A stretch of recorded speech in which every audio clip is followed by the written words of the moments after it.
ভোলা বরিশাল ও ভোলা লক্ষ্মীপুর নৌ চলাচল।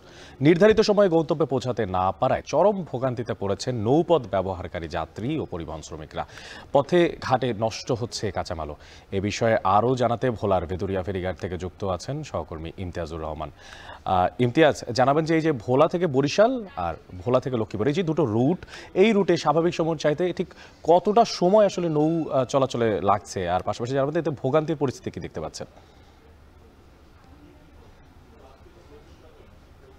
অনেক শীতের তীব্রতা শুরু হয়েছে। শীতের তীব্রতার সাথে সাথে কিন্তু কুয়াশা এবং শুষ্ক মৌসুম থাকা কিন্তু নদীতে বেশ কিছু ডুবোচর জেগে উঠেছে। বিশেষ করে ভোলা লক্ষ্মীপুর নৌ রুটের যেই মেঘনা নদীর পয়েন্টে প্রায় 9 কিলোমিটারের মতো এলাকা ঘুরে যেতে হচ্ছে ফেরি কর্তৃপক্ষকে। বিশেষ করে ভোলা থেকে লক্ষ্মীপুর পর্যন্ত 35 কিলোমিটার 28 কিলোমিটার যোগাযোগ ব্যবস্থার সড়ক থাকলেও কিন্তু নৌপথ থাকলেও কিন্তু সেখানে প্রায় 35 থেকে 40 কিলোমিটার পর্যন্ত ফেরি কর্তৃপক্ষকে ঘুরে যেতে হচ্ছে। এতে করে প্রায় স্বাভাবিক সময় 1 ঘন্টা সময় লাগলো, 1 থেকে 1.5 ঘন্টা সময় লাগলো, কিন্তু এখন 3 থেকে 3.5 ঘন্টা সময় পার হওয়ার পরেও কিন্তু নির্দিষ্ট সময়ে তারা গন্তব্যে পৌঁছাতে পারছে না। এছাড়াও আমি এখন রয়েছে ভোলার ভেদুরিয়া ফেরিঘাটে। এখানে ভোলা বরিশাল যে নৌ রুটটি রয়েছে সেই নৌ রুটেও প্রায় 2 কিলোমিটার উপরে ডুবোচর জেগে ওঠার কারণে কিন্তু এখানের লঞ্চ যোগাযোগ কিছুটা স্বাভাবিক থাকলেও কিন্তু ফেরি যোগাযোগ কিন্তু একরকম বন্ধের মুখে রয়েছে।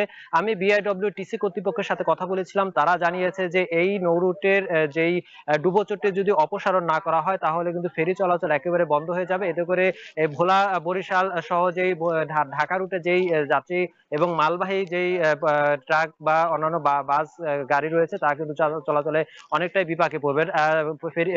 ফেরি কর্তৃপক্ষ বিআইডব্লিউটি এর কাছে একাধিকবার লিখিতভাবে এবং মৌখিকভাবে জানানোর পরেও কিন্তু দীর্ঘ 3 থেকে 4 বছর পর্যন্ত কিন্তু কোনো স্থায়ী কোনো সুরাহা পাচ্ছে না বলে কিন্তু ফেরি কর্তৃপক্ষ জানিয়েছে।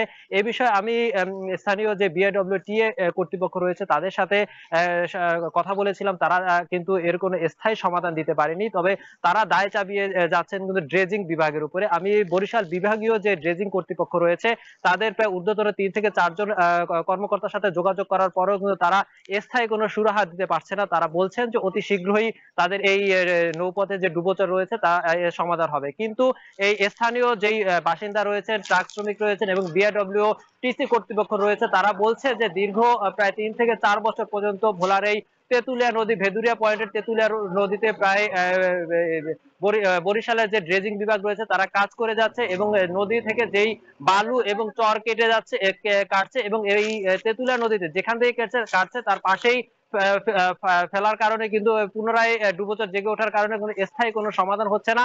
প্রতি বছরই কিন্তু শীত মৌসুমে কিন্তু এই ডুবোচর জেগে ওঠায় ভোলা বরিশাল রুটে কিন্তু এই লঞ্চ চলাচল ফেরি চলাচলে বিঘ্ন করছে। এতে করে যাত্রী এবং পণ্যবাহী যে কাঁচামাল রয়েছে তা পৌঁছাতে কিন্তু অনেকটাই ভোগান্তিতে পড়তে হচ্ছে বলে কিন্তু বাস এবং ট্রাক শ্রমিকরা জানিয়েছেন। অপরদিকে ভোলা বরিশাল রুটে যে ভোলা লক্ষ্মীপুর ভোলা বরিশাল উভয় রুটে কিন্তু এই ডুবোচরের কারণে কিন্তু বিঘ্ন করছে। তো এই ছিল আমার কাছে ভোলার ভেদুরিয়া ঘাট থেকে নাব্যতা সংকটের সর্বশেষ তথ্য। অনেক ঘন কুয়াশার সাথে নাব্যতা সংকট, এর কারণে ভোলা বরিশাল ভোলা লক্ষ্মীপুরের নৌ রুটের চলাচলকারী যাত্রীরা ভোগান্তিতে পড়েছেন। সবশেষ সহকর্মী ইমতিয়াজুর রহমান খোঁজখবর রাখছিলেন সেখান থেকে। দেখছেন